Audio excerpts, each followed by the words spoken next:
namni bara hoggaangoo qabate muuxannoon qabu nama hoggaangoo qabate dongora hojjeta yeroo wayyaa deema hundarri gad deema abataa gadaa hanga boolla taakuu beekan qabsee isa deemu deema kana jechuun inni dhiibu jiru warra qabsoo irratti miidhamee rakkoon ijoollee amma warra jirtu hamaan jilba qabsoolaa qaban jilba keessattuu maqaa adda bilisummaa Oromoo jedhu jilbi isaan qaban dhufa keessa jira. One of the most damaging thing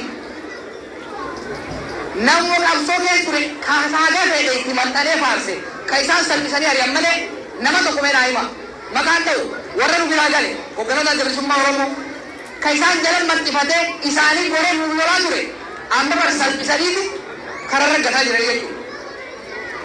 Ati kana min beeyne ka Dazarii fi Jaajaa fi Daaroo Billikaaf Daaroo Abboonnatti madaa'e ka achitti amma rakkataa jiru jedhe gaafa gallee propoozaala dhiyeessee turre kana fandiin qabsaa'ota miidhamanii maatii isaanii deebisanii ijaaruudhaaf tumsuudhaaf barbaachisu Oromiyaan qabeenya guddaa qabdi.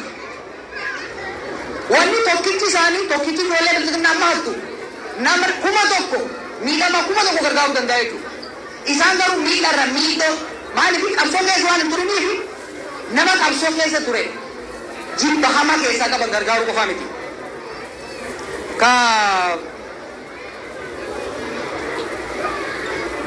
Gaafiin biraa shiftaa lamaan ka jetteef ka bosona galee bar seera ala jira. Shiftaan biyya rakkisaa jiru hunda caala shiftaa maqaa mangistii qabu. Shiftaa bosona galee waan qeedhaan hiimee caakkatti isa galche san furrees mana deeffanna san. Ijoollee teenya ka bosona jirtu ijoollee teenya qofa osoo hin ta'in ijoollee Amaaraa ijoollee naannoo adda addaa dhiibamanii bayan. I know these people ni beekaa bara ilaalcha garaagarummaa qabaachuu dandeenya. Ijoollee amma waboo jaamaniis ijoollee faannoo jaamaniis hedduu isaanii akka amma fintaaleeyyii jedhanii Oromoo oofan kanaa miti. Ilaalcha siyaasaa garaagaraa qabaachuu dandeenya. Garuu ijoolleen tuni ka Eertiraa turees ka bosona turees dhufeeti Abiy Ahmed jala siree qabaachaa ture waggaa tokko lamaaf. Samboota dirree siyaasaa dhiphatee namni jiiruu dadhabeet dhiifatee bosona gale. Shiftaa caakkaa jiru san waan caakkatti waan bosonatti isa galchisan furreen qeetti deebinaa jechuudha. Siyaasaan biyyattii dirree irratti akka furamtu. Siyaasaan biyyattii afaan qawweetirra gara afaan warra siyaasaatti akka deebitu goona. Shiftaa mootummaarra jiru yoo sirraa'anii sirraa baannan akkuma warra isa uumee sanitti lafaan geenya. There is no way around it. Aangoo mootummaa qabatanii masaraa mootummaa keessa ta'anii qawwee mootummaa kan qabeenya ummataatiin bitan qabatanii shiftaa ta'anii guyyaa halkan nama saamaa oolu itti dhiifamuu qabu jechuudha. Dhagaa har'a qawwee waggaa qabata aangoon waan nama gootu beektaa? Onnee hin jirre nama kenniti. Gaafa na sallaa baradhu nama abbaa murtii tokko biratti hin baradha ture. Galgala waggaa diimaan jalaa dhumte na ergan. Shukkutii kan kennan. Shukkutii waggaa qabate dukkana sana keessa onneen tiyya wanni fedhee dhufe laala akka ajaa'iba kanatti hin deemu. Gaafa isiin na bira hin jirre manaa bakka umurii sodaadha. Gaafa tokko osoo akkasii deemu kitaaba keessatti gartanii waraabessi bakka kanaa dhufee nagarree kadhee aanaa fi qawwee fintalaa sallama caasee jechuudha. Dhagaa warri aangoo warra qawwee qabatee maal jedhu kuni warra isaan duraas irraa barachuu danda'udha qabu. Qawween hanga feetee jiraatte ummata oliiti. Ummata oliiti. Jaarraan baagataa dur maal jedhee ummanni keenya kun tokko ta'ee ol ba'ee gaara Inxooxxoo irraa gaffincaannan mootii Haayile Sillaasee kana daaraa godhaa jira.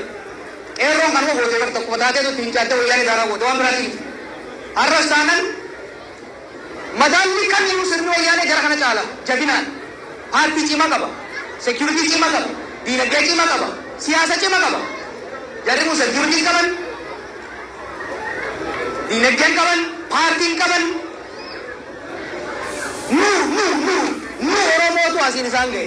Nuti sireerra isaan kaa'ee, nus siree isaan jala qabaa ture jechuudha. Yoo sirraa ulaata waan biraan goonu jaluma qabuu dhiillee irraa gadhiifama.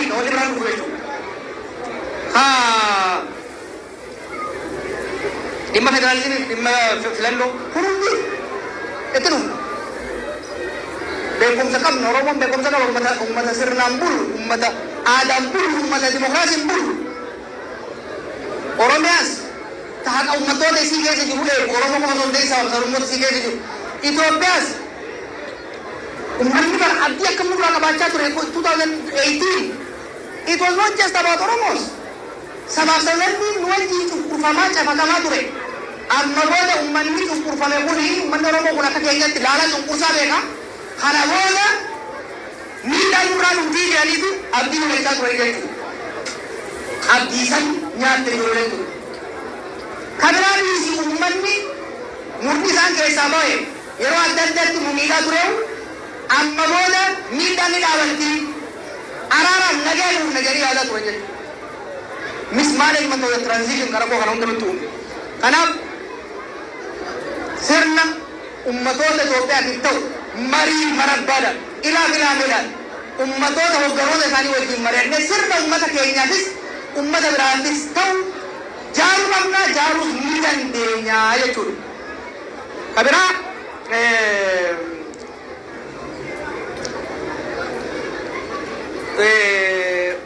wanni cimaan Oromoon fudhachuu qabu yeroo amma jiru kana keessatti tokko maqaa isaatiin Itoophiyaa fi uummata Itoophiyaa irratti isa qofa irratti lama tumamaa jirra bardiyoo mootummaan kun gama lamaan nu jeesaa jirti.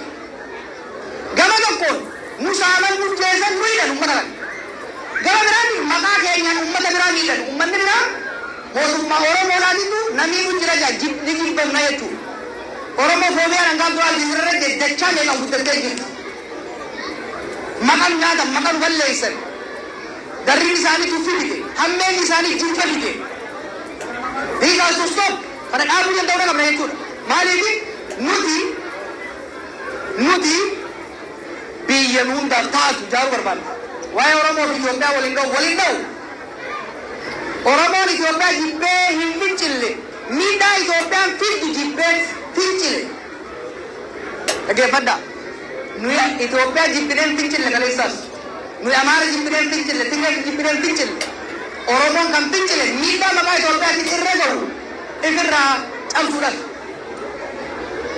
Har'ammoo dirqamni Oromoo dhageenya Oromoo kan ta'uu qabu Itoophiyaan nullee miti nama biraallee hin miine. Nullee miti nama biraallee hin miine. Jaaruu qabna. Har'a Itoophiyaan kaleen miidhaa turte sun harka nama keenyaatti nullee miidhuu jirti sababa sababni kaanillee miidhuu jirti jechuudha. Gama lamaan kasaaraa keessa jirra. Miidhaa gam lamaa keessa jirra jechuudha. Gama tokkoon Itoophiyaa qabatanii nu miidhuu jira ijoolleen keessa ba'e. Gama kaaniin maqaa keenyaan immoo mootummaa Itoophiyaa qabatanii sabaaf sablammii miidhaa jiran. Kun hariiroo nu sabaaf sablammii wajjin qabnu baay'ee miidhaa jira jechuudha. Kanaaf walitti ni araarama. Itoophiyaa fi Oromoon wanni wal lolchiise sirna abbaa irree dhufaa dabra aangoo qabatee maqaa saba tokkootiin uummatoota nyaatu jechuudha. An marsaa dabaree sirriitti beera ejjennoo fi wanni Oromoo ta'u wanni sabaaf sablammii biyya saniitiif ta'u biyya faffacaasanii deemuu miti. Itoophiyaan amma jirtuun facaanan Oromiyaan keessaa baatu hin jiraattu kana beekaa. Tigraay keessaa baatu hin jiraattu. Faffacaatii okkotee lafa buutanii beektanii okkotee lafa buuse taate san keessatti Oromoon hin buufatu. Namni fuula kijiban dhaga'inaa. Realitiin jiru maali? Biyyi Itoophiyaa kun sirraa'uu qabdi. Sirraa'uu ni dandeessi. Oromoo bakka taatutti, Tigree bakka taatutti, Guraagee bakka taatutti, Amaara bakka taatutti, Soomalee akka taatutti haqa walii eeganii, dhugaa walii eeganii, waliin mari'atanii, negosheet godhanii, baargeen godhanii sirna mootummaa Itoophiyaadhaa kan walqixxummaan, bilisummaan, wal kabajni keessa jiru jaaruun ni danda'ama jechuudha. Waliigalatti waa'ee ijoollee abaa'ootiin kakaaftan. Ijoollee abaa'oo isin jedhan kun qeerroo bakka keessanitti isin dhiibbee biraa dhuftan. Kijiba finxaalee maal jedhan kun marrooni sodaate bara meeqa dura nama qabsoodhaa ba'e garaagarummaa tarsiimoodhaa qabaachuu dandeenya. Wanni garuu dhima ta'uu qabu marroo seesan mana kaasee kan bosonan galchee dogongora badii siyaasaa Finfinnee irratti Abiyyi Ahmadii fi tuunni isa marsee harka dha'uuf raawwate. Hanga wanti kiiloo jaltu karaa deemtutti Oromiyaa nageen hin jiraatu, Amaari nageen hin jiraatu, Tigreen hin jiraatu, Somaalee Moqodishoo illee nageen argattu. Rakkoon guddaan gamba Afrikaadhaan kaleessa sarras masaraa kana kan hoggaan jiru masaraa haaraa ijaaruutti ka'e qaalichi akkasii sirna bulchiinsaa Finfinnee keessa jiru jechuudha. Finfinnee karaa deemuu, Finfinnee eemaluu, Finfinnee sirreessu nagaa Baardaariifis, nagaa Maqaleetiifis, ka Jijjigaatiifis, ka Hawaasaatiifis, ka Moqdishootiifis illee barbaachisaa jechuudha. Rabbiin waan godhan laal Tigree wal walachiisan, Amaara wal walachiisan, Oromoo wal walan, Somaalee itti baqannee keessa jiraachaa turellee diinamu godhe. No! Nuti uummanni Somaaleetis jaalatamuu irraa qaba bara. Gaafa biyya keenya irraa ari'amne abboonni keenya abboon ni beeka. Isaan keessa baqan. Wanni bishaan rabbi uume nuufillee isaaniifillee ni gahe. Akka isaaniif fayyaditti akka nuu fayyaditti tolchuu dandeenya. Wanti humnaan yeroo baasuuf hin jiru. Humnaan yeroo baasuuf mangistuufis hin taane. Maqaa keenya immoo kun hayyamamuu qabu jechuudha. Kanaaf Itoophiyaa dimokiraatota ka haqa Oromoodhaa eegi, ka kabaja Oromoodhaa eegi, ka haqa Amaaraa eegi, haqa Somaalee eegi, haqa Harariidhaa eegi. Ni ijaarra ni dandeenya. Lakkoofsa namaa qabna, qabeenya qabna, roorrifamne hin beekne wanni nama biraa roorrifnuuf hin jiru jechuudha. Kanaaf sirni amma jiru kun sirna Oromoo akka malee miidhaa jiru, sirna sabaaf sablammii maqaa Oromootiin miidhaa jiru waan ta'eef miidhaa kana akka dhaabu dirqisiisuu ka danda'u Oromoodha. Isinitti himu look sirna kan nuti angorra kaa'e I take personal responsibility. Naatu murteesse more than anybody else angorra isaan kaa'uudhaaf. Rakkoo Oromoo fi uummata Itoophiyaa irra ga'uu filme itti gaafatamummaa qabna jechuudha. Sirna kana sirreessine uummanni biyya sanii nagaa akka argatu, hafuun akka baafatu, karatti deebisuun sirreessuun beekama. Jarri kun sirraa'uu hin danda'a. Last poll jallaan ibidda jala yoo keessa takkaan ni hiriira, takkaan baqeef bada lamaa ala hin jiru jechuudha. Kan karaan jiru galatooma.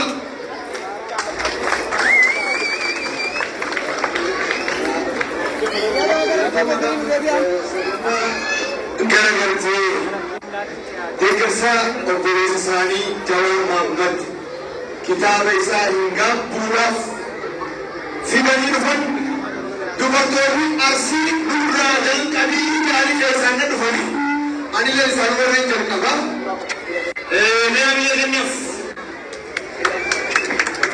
kennaaf fi obboleettiin keenya maqaa keetillee beekuu as dhuftanii kennaa obboleessa keessanii fiddan arragaa guyyaa jawaanii guyyaa huccuu nama qaanii miti guyyaa qabisaanii miti guyyaa yeroo namarratti fannisa ilaal dukaanin godha faamee dhufe beeku huccuu fayyadu biyya kana kanna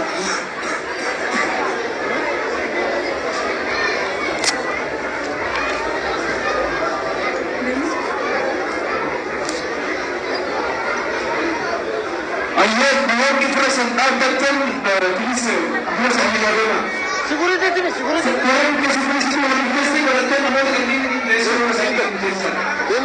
Ini teka. Ya, karera. Ini pakai.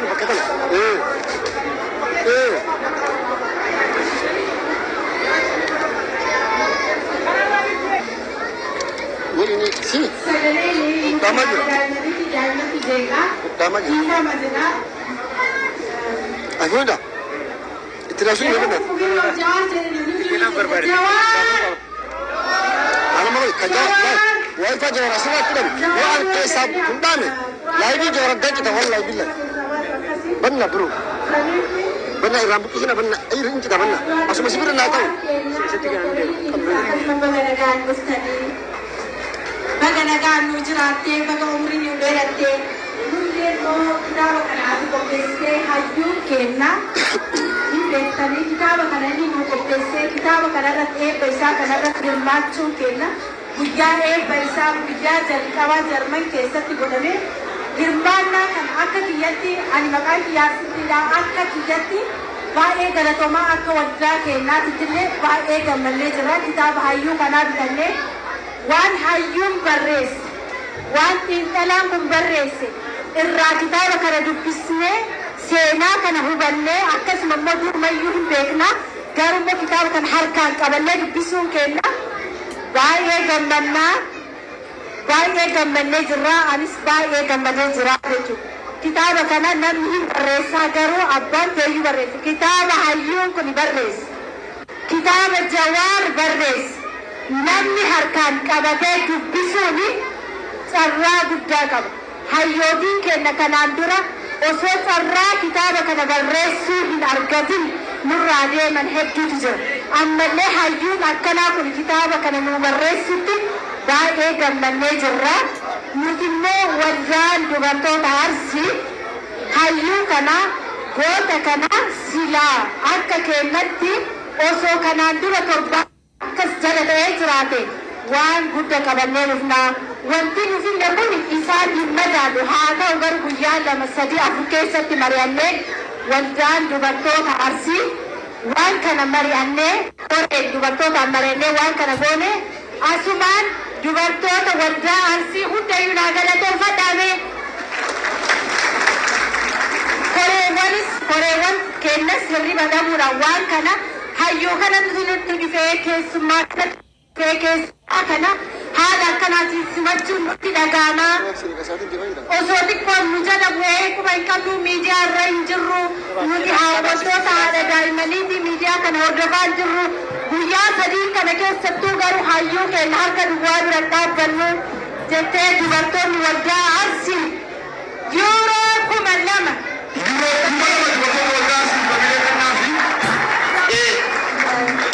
kanaaf dubartoota kana meerra deebi'aatti sirri naa galatoomfadha. Dubartoota Arsii Yuuroo 2,000 kitaaba hin gaabbuudhaaf fidanii jiranii namoonni biraas harka nutillee dhuunfaatitti kitaaba kana bitannee garuu kunis xiqqaate hayyicha keenyatti hayyicha kana bira deemnee kitaaba kana eebbisnee haasaa isaa diirekti arginee isa waliin haasofnee yaada isaa irraa fudhannee isa argaa kitaaba keenya kanatti eebbisiisuun immoo carraa guddaadha carraan argameedha. Galatoomii as nu dhufu kenni galatoomii siin jedhu. Galatoomii dubartoonni Arsii osoo kumaan hin argu akkamitti Yuuroo 2,000 dhaqanii asumaan immoo carraa hiriyoonni kiyyamunni nama nu waliin hojjatee nama nu waliin dhaba'ee dubartoota koreetti dubartoota waldaa Arsii keessaa dhufanii yoo yaada qabaatan yoo du'aa illee qabaatan carraa isaanii kenna ulfaata. Assalamu alaikum warahmatullahi wabarakatuh. Walideen akan nagaa jirtanii fayyaadha. Dhugumaa Jawaar Bagarbii jenna. Kanaaf ani jecha baay'ee hin qabu rabbi guddaa sirraa haa eegu. Rabbi Oromoo hunda walii haa galchu. Hunda keenya rabbi walii haa galchu. Walii galtee rabbi tokko nu haa godhu. Rabbiin isa kutaa irraa haa qabu. Adiina irraa haa qabu.